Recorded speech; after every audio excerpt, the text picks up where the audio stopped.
올해 마지막 날입니다. 올해 여러분들에게 어떠한 일들이 있으셨는지 모르겠습니다만 좋은 일도 있으셨고 나쁜 일도 있으실 것입니다. 잘한 일도 있고 못한 일도 있으실 것입니다. 그래서 여러분들은 올 한 해 여러분들의 삶을 어떻게 지금 평가하고 계십니까? 상중하로 따져서 올해는 한 상 정도 사셨습니까? 중입니까? 하입니까? 어떤 평가를 내리실지 모르겠지만 여러분들의 오늘 올 한 해의 삶은 잘 사신 삶입니다. 아주 잘 사셨습니다. 왜냐하면 지금 여기에 있기 때문에 그렇습니다. 하나님의 성전에 마지막 날 있다는 건 아주 잘한 일입니다. 여러분들을 칭찬하고 위로하기를 바랍니다. 우리 스스로 한번 칭찬했으면 좋겠습니다. 우리 머리를 쓰다듬으셔도 되고 가슴을 톡톡거리셔도 되고요. 참 잘했어요. 네. 좀 하라면 하세요. 네. 그럼 뭐 어렵다고 욕하는 것도 아니고 칭찬하라는데 저는 도저히 괜찮습니다. 어제 몹쓸 일을 하고 왔더라도 오늘 이 자리에 앉아있으면 참 잘한 겁니다. 어제까지 못됐어도 오늘은 참 잘했으니 유종의 미를 거두신 줄로 믿습니다. 요즘 안팎으로 참으로 어려운 많은 일들이 있다라고 얘기를 합니다. 개인적으로도 그렇지만 사회적으로도 그렇고 국가적으로도 그렇고 참으로 우리가 마음의 위로를 필요하고 있는 그런 시대를 살고 있습니다. 세상에서 좋다, 위로가 필요 없다라고 생각하는 사람들이 과연 있기는 한지라는 생각이 들 정도로 높은 곳에 있는 분들은 높은 곳에 있는 사람 나름으로, 힘든 곳에 있는 사람들은 말할 것도 없고요. 많이 가진 사람들도 그 나름대로의 여러 가지 걱정과 근심들, 위로들을 필요로 한다는 얘기들, 아우성들을 듣게 됩니다. 모두가 위로를 필요하고 있는 이 시대에 사람들은 위로를 갈망하며 위로를 찾고 있습니다. 근데 그 위로라는 게 참 희한합니다. 그게 어디서 어떻게 올지 잘 모를 때가 많이 있다는 거죠. 분명히 저기 가면 위로가 될 것 같아서 그곳에 가면 막상 가보면 별로 위로가 안 돼요. 또 위로를 꼭 저 사람에게 받으면 될 것 같은데 그 사람이 위로해줘도 별로 위로가 안 될 때가 많아요.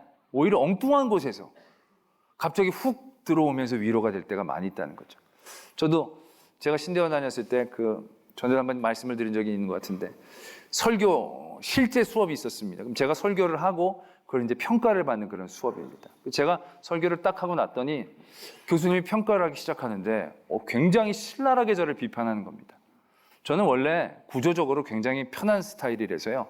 싫은 소리는 잘 안 듣습니다. 이렇게 싫은 소리는 지나가고 좋은 소리만 골라서 듣는 스타일인데 교수님이 계속 얘기를 하니까 갑자기 기분이 급 나빠지는 거예요. 저랑 같이 했던 다른 동료를 얘기하다가 또 돌아와서 또 저를 비난을 하시는 거예요. 갑자기 좌절이 되면서요. 너무너무 제 가치에 대해서 다시금 평가절하가 되더라고요. 야, 내가 이 정도밖에 안 됐나? 이래가지고 내가 무슨 주의 일을 한다라고. 설교를 이따위로 해가지고 내가 뭘 하겠다고. 너무너무 실망이 되고 마음이 어쩔 줄을 모르게 되는 거예요. 제가 그런 경우가 거의 없는데 진짜 온통 하늘이 잿빛 같은 느낌을 받게 되어지는 겁니다. 근데 엉뚱한 곳에서 위로가 되어집니다.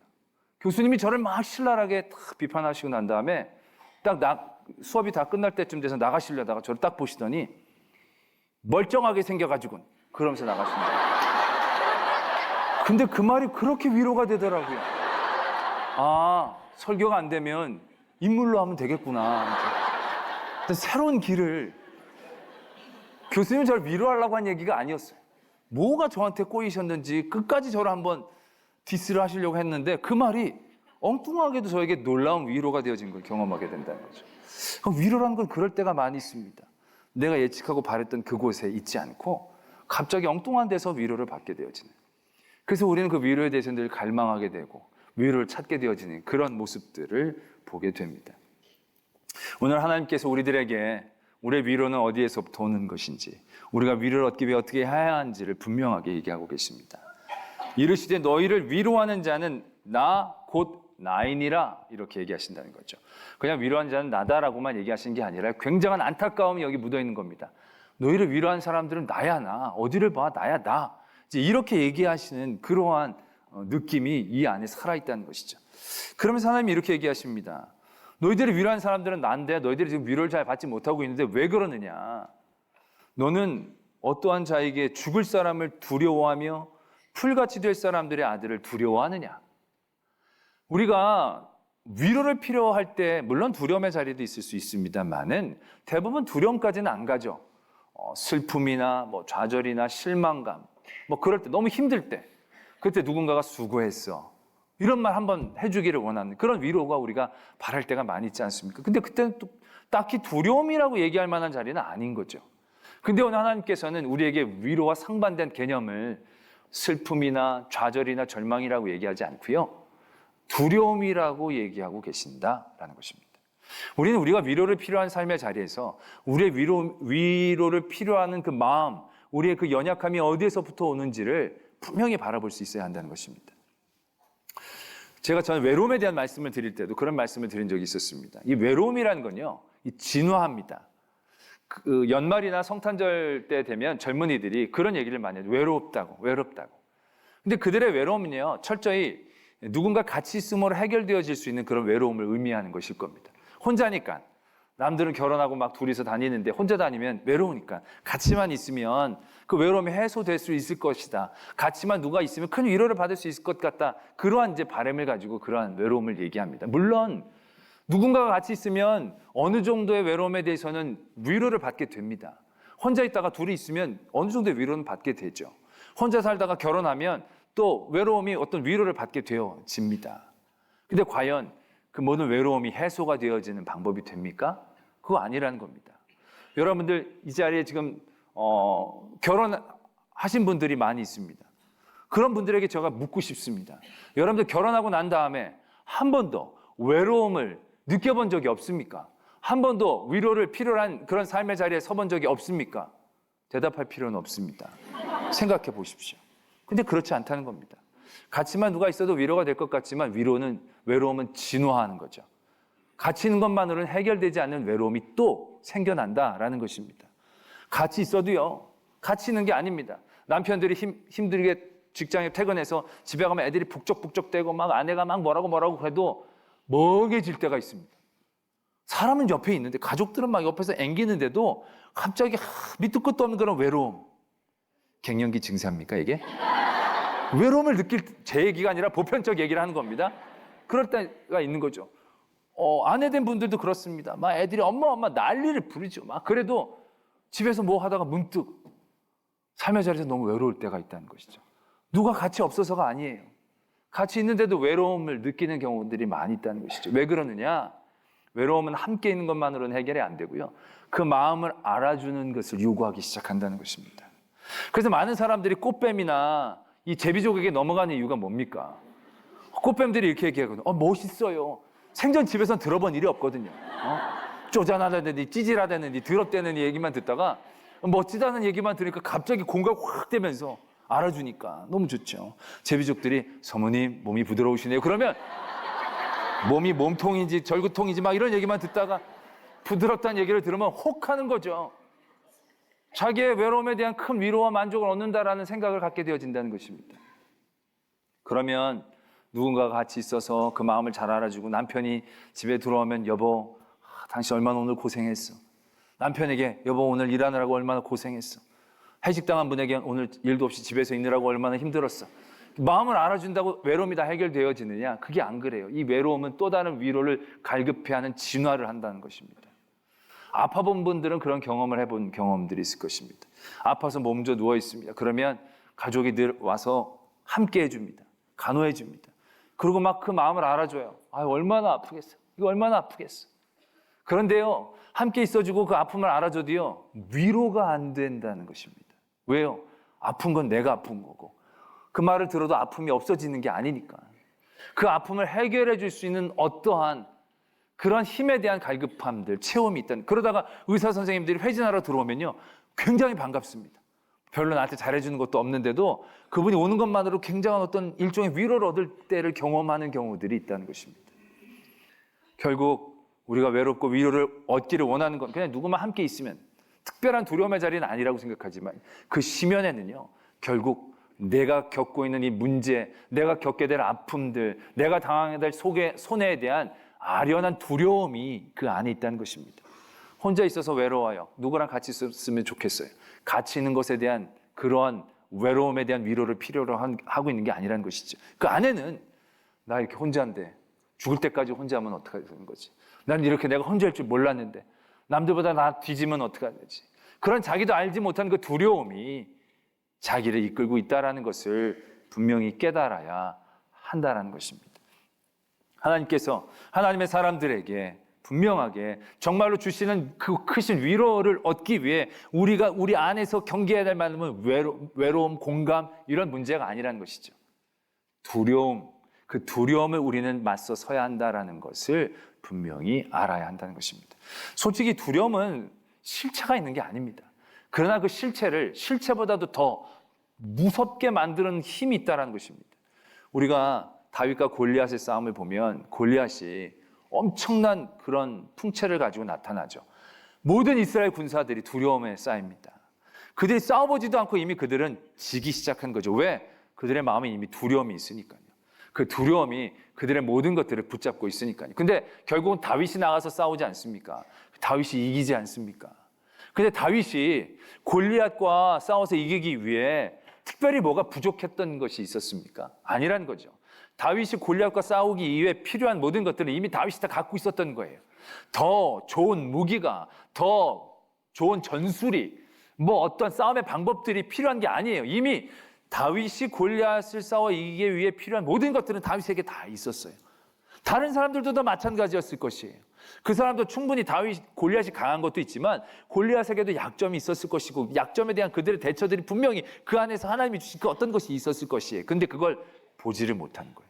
그것을 통하여 그들의 마음을 이렇게 세우지를 못하는 거예요. 왜? 두려움이라는 것이 그들을 붙잡고 있으니까.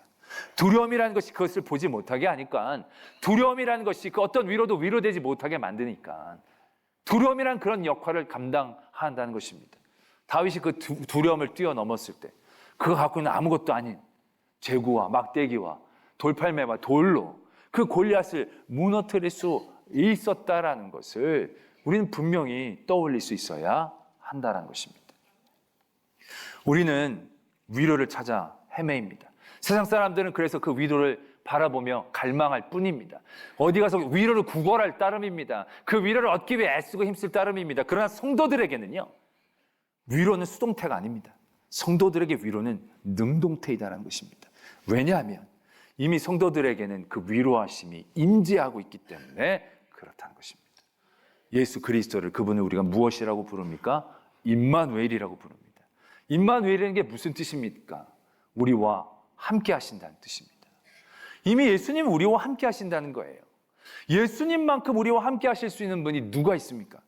그 어떤 이 세상에 나를 사랑하는 사람이 나와 끝까지 24시간 붙어 있을 수 있겠습니까? 여러분들이 아무리 사랑하는 그 어떤 사람이 있다 할지라도 그 사람이 여러분들에게 얼마나 함께 해줄 수 있습니까? 여러분들이 여러분들을 얼마나 사랑하는지 모르겠지만 여러분들, 우리 남자분들 군대 갈 때 어머니가 대신 가준 분 계십니까? 군대까지 따라오신 분 계십니까? 아무리 죽고 못 살 사랑하는 사이라 할지라도요, 군대는 다 남자만 보내요. 따라오는 여자를 본 적이 없어요. 같이 입대하겠다고 하는 분들을 본 적이 없어요. 따라올 수도 없다는 것이죠. 예수님만큼 어디를 가든 우리와 함께 하실 수 있는 분이 누가 있냐는 거죠. 자식이 먼데 갈 때 누가 그와 함께 할 수가 있겠습니까? 우리가 아무리 헬리콥터처럼 따라다닌다 할지라도 얼마나 그와 함께 하실 수 있겠습니까? 예수님만한 분이 어디 있는데 우리는 엉뚱한 곳을 찾아다닌다는 것이죠. 엉뚱한 사람과 늘 우리와 함께 하기를 원하는 그런 잘못된 헛된 바램들, 우리의 두려움 가운데 세상을 헤매고 다니는 그런 모습들이 우리 안에 있다는 것이죠. 하나님만큼 우리의 마음을 공감해 줄 수 있는 사람이 누가 있겠습니까? 여러분들의 친구와 여러분들의 마음을 100% 다 잘 압니까? 부모도 자녀들 힘들고 어려운 점들을 다 100% 품을 수가 없습니다. 자녀들이 계속 힘들고 어려울 때 부모도 지치고 힘들 뿐입니다. 긴 병에 효자가 없다는 말이 정말 맞습니다. 누가 그 마음을 알아줍니까? 여러분들 아프다고 여러분들 사랑하는 사람한테 아파 그러면 처음에는 그래 내가 해줄게. 또 아파 그러면 또 해줄게. 또 아파 그러면 또 해주지만 얼마나 그렇게 해주겠습니까? 이것 좀 해줘 그러면 정말 넌 언제 낫니? 나도 아프다 뭐 이러면서 여러분들 간호 한번 받아보면 처음엔 잘 물 떠다 주지만 나중엔 어떻습니까?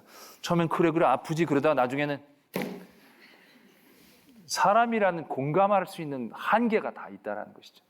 그러나 하나님은 얼마나 수천 년 동안 우리가 그분을 아프게 해도 끊임없이 우리를 용서해 주시고 받아주시느냐는 거죠.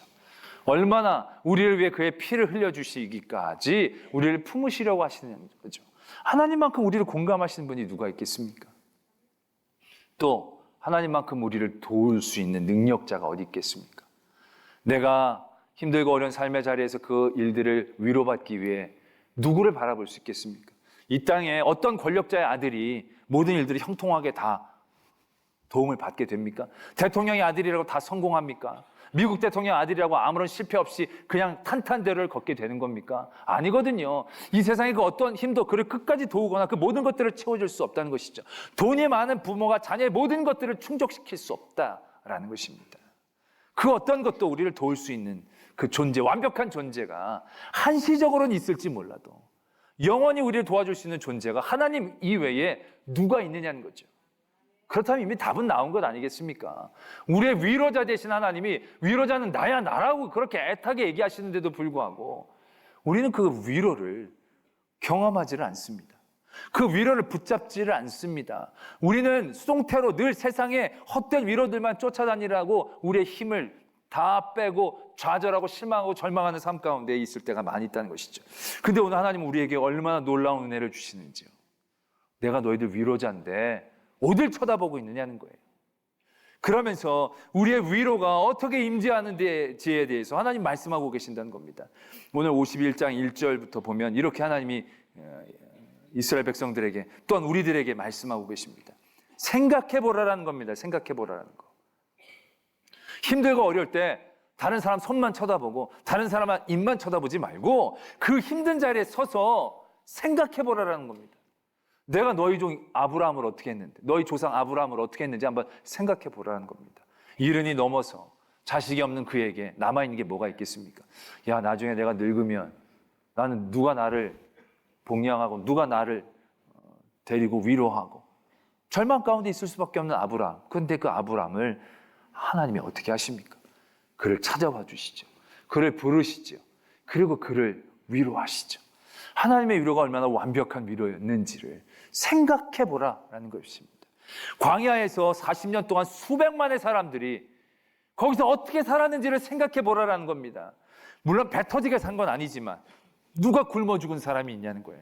누가 얼어 죽은 사람이 있냐는 거예요. 너희 죄로 죽었지 그 어떤 것도 삶의 부족함 때문에 위로를 받지 못해 죽은 사람은 아무도 없다는 거 생각해보라라는 겁니다.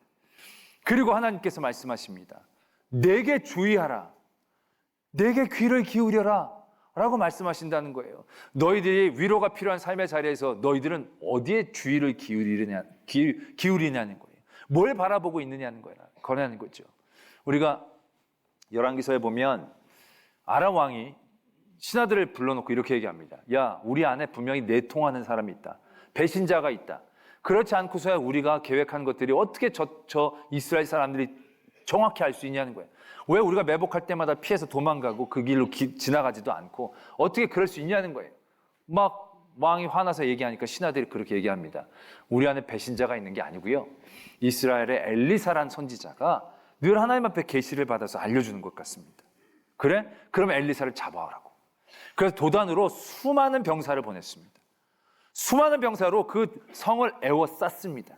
특공대가 가서 납치해온 게 아니고요. 수많은 병사가 에워쌌어요. 새벽에 일어나 보니까 그 사환이 보니까 병사들이 그냥 새까맣게 자기네들을 에워싸고 있거든요. 그래서 엘리사를 얘기합니다. 아, 이거 우리를 잡으러 왔습니다. 이거 어떻게 하면 좋습니까? 그때 엘리사가 이렇게 얘기합니다. 네 눈을 들어보라고. 그래서 그의 눈이 밝혀졌는데 하늘에 수많은 천군 천사가 그들과 함께 있었다는 것입니다.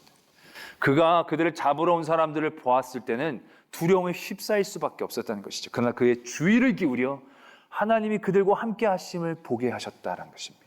그의 눈을 들어 하나님께 집중하게 하셨다라는 것입니다. 그랬더니 그 마음에 평안이 찾아오는 거죠. 그 마음에 위로가 생겨나게 되는 거죠. 아무리 수많은 사람이 있다 할지라도 수많은 천군 천사가 나와 함께 있는 걸 보는데 뭐가 그렇게 두렵겠습니까? 뭐가 그렇게 걱정이 되겠습니까? 더 이상 어떤 위로를 바랄 필요가 있겠습니까?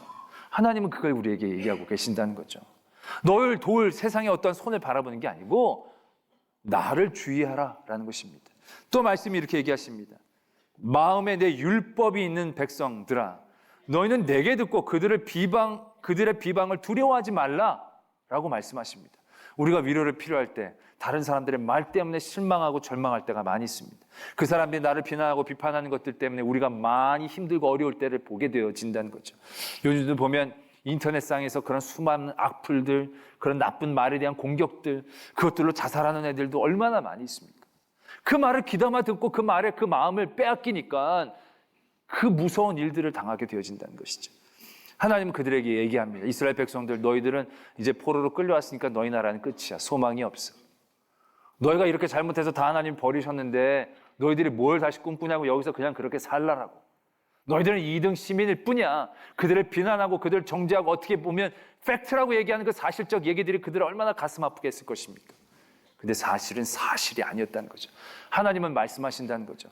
내가 너희들에게 한 말을 귀 기울이라는 거죠.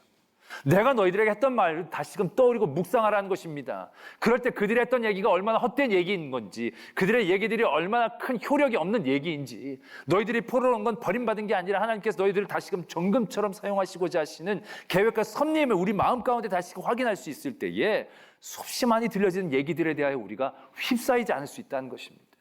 여러분은 어떻습니까? 다른 사람들이 여러분들에게 했던 말은요, 죽이려고 작정한 말이 아닌 경우가 많아요. 그냥 던져버린 말일 거예요. 그냥 맞으면 말고 안 맞으면 말고 그냥 던져버린 말이 대부분일 때가 많아요. 근데 그걸 받는 사람은요, 자기를 죽이는 창으로 받아들여요. 그 사람이 얘기했던 의도보다 더 심각하게 우리가 그 말에 매이고 그 말에 눌리는 경우들을 경험하게 되어진다는 것이죠. 또 여러분들을 비난하는 사람들은요, 그렇게 속한해 봐야 많지 않습니다. 근데 서너 명만 내욕을 해도요, 우리의 생각은요, 세상 사람들이 다 나를 싫어한다라고 생각하게 된다는 겁니다. 어떤 사람들은요, 이 악플러를 고용하는데 많이 고용할 필요도 없다고 합니다. 10명만 하면요, 그냥 다 무너뜨릴 수 있다는 거예요. 나를 싫어하는 사람이 10명이면 나를 좋아하는 사람들은 더 많아요. 근데도 우리는 싫어하는 소리에 내 마음과 귀를 빼앗긴다는 거죠. 하나님은 그런 위로의 자리에서 하나님의 소리에 귀 기울이라고 말씀하십니다. 우리에게 주신 이 모든 말씀은 모든 게 우리를 위로하시는 하나님의 말씀이에요. 모든 게 우리를 세우시려고 하시는 하나님의 격려의 말씀이다라는 거죠. 또 하나님의 사랑의 고백이다라는 것이죠. 그런데 우리가 무엇을 듣고 무엇에 우리의 마음의 위로를 얻고자 하느냐라는 것이죠. 그리고 하나님 말씀하십니다. 여호와께 구속받은 자들이 돌아와 노래하며 시온으로 돌아오니 영원한 기쁨이 그들의 머리 위에 있고 즐거움과 기쁨을 얻으리니 슬픔과 탄식이 달아나리로다. 이렇게 말씀하고 계신다는 거죠. 이미 우리와 함께하고 계신 하나님, 그 예수 그리스도의 그 은혜가 얼마나 크고 놀라운지에 대해서 우리가 다시 한번 깨닫고 묵상할 수 있어야 한다는 것입니다. 죽을 수밖에 없는 우리들, 타지 않는 불에 떨어질 수밖에 없는 우리들, 끝까지 고통 가운데 내던져질 수밖에 없는 우리들이 영생이란 놀라운 은혜를 받았는데, 이 놀라운 은혜를 상쇄할 만한 이 땅의 고통이 뭐가 있습니까? 대학에 떨어진 게 하나님께 받은 이 놀라운 은혜의 기쁨을 상쇄할 만큼 큰 슬픔입니까? 그럼에도 불구하고 우리는 세상의 한두 가지 슬픔과 아픔 때문에 이 놀라운 기쁨을 잊어버릴 때가 많이 있다는 것입니다. 그래서 오늘 하나님께서 안타까워서 얘기하시는 것 아니겠습니까? 너희는 어떻게 여호와를 잊었느냐는 거예요. 그리고 그 학대자의 분노에 너희들은 항상 눌려 있느냐는 거예요. 그들의 영원하지도 않는 그들. 여러분들이 대학 떨어진 게 영원한 겁니까? 여러분들이 아팠던 게 영원한 겁니까? 여러분들의 실패가 영원한 것입니까? 아니요, 영원하지 않습니다. 그럼에도 불구하고 우리는 그 단순한 일시적인 이 세상의 아픔과 어려움과 슬픔과 고통 때문에 영원하고 놀라운 기쁨을 상실해버리는 이 어처구니 없는 일들이 일어나고 있다는 것이죠. 그게 왜 그렇습니까? 두려움 때문에 그렇다라는 것입니다. 할렐루야. 하나님의 성도는 위로를 찾아 헤맬 필요가 없습니다. 하나님의 성도는 엉뚱한 곳에서의 위로가 의미가 없습니다. 하나님의 성도들에게는 가장 완벽한 위로가 이미 임재하고 있는 것입니다. 근데 그 위로를 우리가 누리지를 않는 것입니다. 경험하려고 하지 않는 것입니다. 우리의 삶의 자리에서 당당히 우리에게 있는 그 위로를 외치고 그 위로를 하나님 앞에 청구해야 한다는 것입니다. 근데 우린 두려움 때문에 그걸 잊고 그것을 보지 못하고 그것을 듣지 못하고 세상에 쓸데없는 소리로 눌리고 세상에 쓸데없는 모습으로 걱정하고 세상에 쓸데없는 그런 상황들로 좌절하고 절망하는 우리들의 삶의 자리들을 깨달아야 한다는 것입니다. 그래서 여러분들이 지금 이 자리에 있는 건 가장 잘한 일입니다. 그리고 가장 위로받을 일들 첫걸음을 내디딘 것입니다. 정말로 위로가 필요할 때요, 여러분들 말씀을 읽어보십시오. 정말로 위로가 필요할 때 찬양을 해보십시오. 정말로 위로가 필요할 때 그동안 나를 지켜주신 하나님의 은혜를 한번 생각해 보십시오. 그게 효력이 있습니까? 반드시 그곳에서만 우리의 진정한 위로가 있습니다. 말씀을 통한 위로, 하나님의 은혜를 깨닫는 그 깨달음의 위로, 그래서 그 복음과 예수 그리스도의 기쁨을 통하여 우리의 삶 가운데 찾은 그 위로, 그래서 슬픔과 탄식을 몰아내는 하나님의 기쁨, 그것이 우리의 삶을 다시금 세워줄 수 있는 힘이 되어진다는 것을 잊지 않기를 바랍니다. 위로를 찾아 헤매는 그러한 수동태의 사람이 아닌 우리에게 임재한 위로를 능동적으로 캐내어 얻을 수 있는 저와 여러분들이 되어지기를 도전합니다.